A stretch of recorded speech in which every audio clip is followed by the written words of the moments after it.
大家好，我是怡媛，今天我们来看一下960的成绩单了。这一次 KVK 表现的怎么样？虽然我时常骂官方，但是官方这个更新是真的做到很好，我们可以更直观的去看到每一个玩家他们击杀到底有多少。那我在之前的影片中怀疑 Peacemaker 他的击杀是有水分的，现在我要收回那句话，要跟他道歉了，因为他在排行榜上面确实有治疗。想要获得更多击杀的话，前提是你的治疗也要更多。所以看这里的排行榜足以证明 Peacemaker 他是真的有打仗的。先看第一份治疗排行榜 ，RZ 的排名都没有 Peacemaker 这么高。或许看到这里有一些观众不太了解 5.8 亿的治疗到底是什么概念，所以我这里大概粗算一下，是真的粗算，因为我没有办法了解到他到底治疗的兵是哪一个，所以我暂时以骑兵来作为例子，相当于他已经使用了3796亿的资源。不过这个治疗费用是水晶科技之前呢，像 Peacemaker 这样子的玩家，他们是肯定会买满整个水晶科技的，所以折扣出来是变成这样。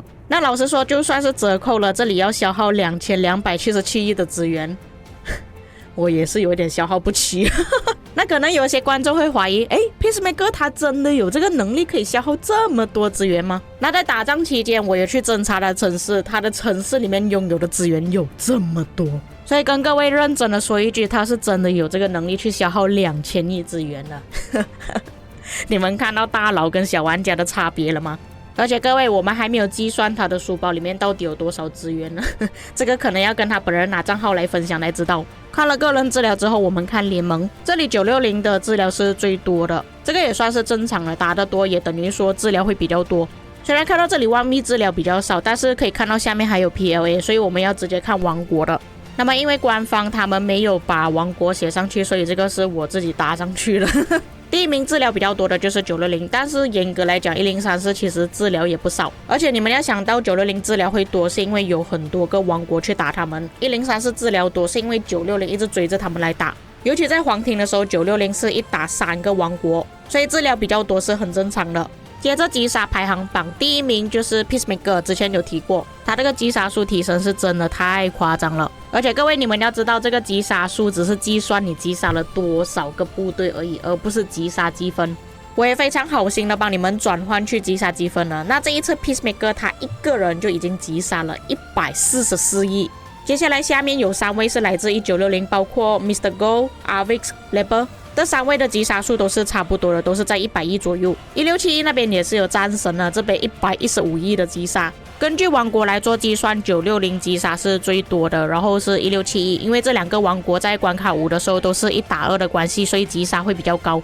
1034也是有入榜，所以你们不能讲1034没有打架了。阵亡排行榜，随风大哥这一次是阵亡了5亿战力。虽然随风大哥是真的阵亡很多，但是他还没有打破纪录。在万国觉醒阵亡最多的还是犹大，他一个人已经掉了8亿战力。主要是随风大哥这个账号原本的战力也没有到犹大这么夸张，有18亿战力，所以他没有办法掉这么多。不过对于一般的玩家来讲，掉了5亿战力是已经很夸张，已经很多了。接下来俄罗斯父子这2个加起来是总共掉了10亿战力。如果是真的合起来算的话，他们这2个已经是全服阵亡最多了。当然我们还是要把这2个账号分开来算，这2个账号也是掉了5亿战力。接下来就是豹哥，那在之前我直播途中呢，豹哥就把他的阵亡数发给我看。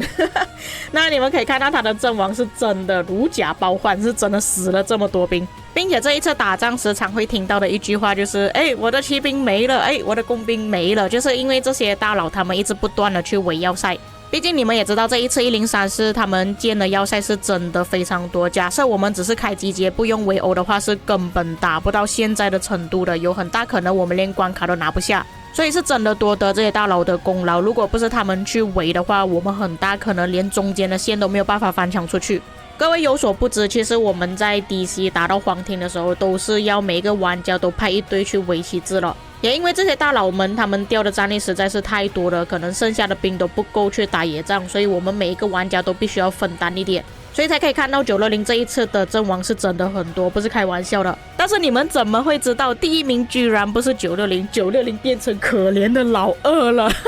第一名是1671。是1671的话，我也不意外，因为1671早期他们也是1打2的关系，所以阵亡会比较多。不过1671的情况跟960是相反的，1671是为了要防守，所以有很大可能他们这边的阵亡大多数都是小号居多。然而960是进攻方，大多数都是伪要塞、伪旗帜，都是用大号，所以大号阵亡会比较多。1034也是因为在早期他们一直不断的驻防要塞的关系，里面也是放了一大堆的小号，阵亡数会比较高。因为数据比较分散的关系，可能有些观众想要看整体数据，我就帮大家整理了一下。那第一名首先数据最好的是960，这个我不觉得意外。像击杀、治疗、阵亡，960的数据都是比起一般的王国还要更好，所以他们拿第一名。第二名比起1034，我个人认为1671的数据比1034还要更好，不管是击杀、阵亡都是比1034更多。那你们也可以看到了，数据最糟糕的就是2891。在前面我分享的好几份报告里面都没有提到2891，因为他们真的没有什么存在感，不是我要批评他们，是真的没有什么看到他们的部队。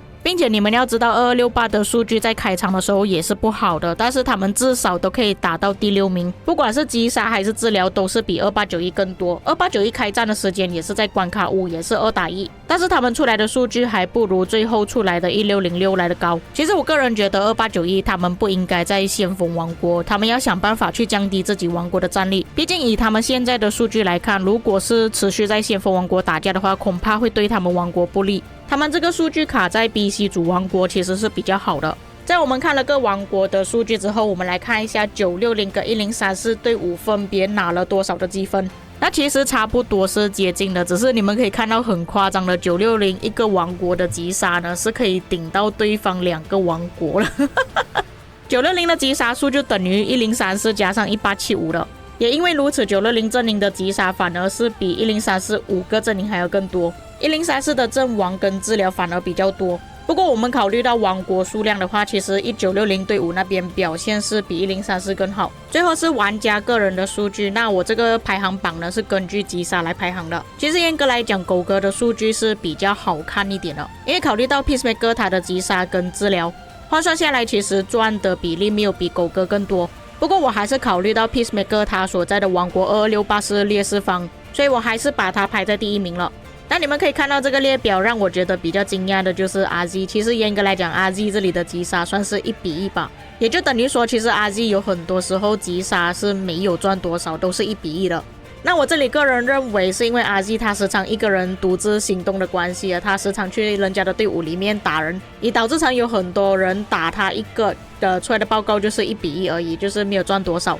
我觉得是因为 RZ 他太心急，想要争夺全服击杀第1的排名，就导致成他的数据不太好看。其实我觉得啦 RZ 可以跟着狗哥跑狗哥去那里吃肉 RZ 就跟着去，这样子可能会赚比较多。至于其他的玩家数据都差不多是1倍左右。最后2位没有阵亡数据是因为他们没有在前100名里面，我没有办法看到官方的数据，所以我就没有写出来了。不管怎样，这里还是祝贺 Peacemaker 他成为这场 KVK 里面击杀跟治疗最高的玩家，也恭喜阿玛 RZ 成为整个伺服器最高击杀的玩家。最后还是要感谢所有在这场 KVK 里面的王国，如果没有他们的话，我们也没有办法看到精彩的 KVK。最后要说一个喜讯，笔筒跑来960了，这个真的不是我夸张，笔筒在这一次的 KVK 真的表现很好。可以说1034每一个旗帜每一个要塞都有他的身影，在之前的影片中我就有特别强调这个玩家。那960最大的问题就是防守方面做的不是很好，有了笔筒的帮助，相信之后960的防守会做得越来越好。重点是有人陪我一起坐牢了以上就是这一次的数据排行榜，至于各位有什么看法可以在评论区给我知道，我们下个影片再见。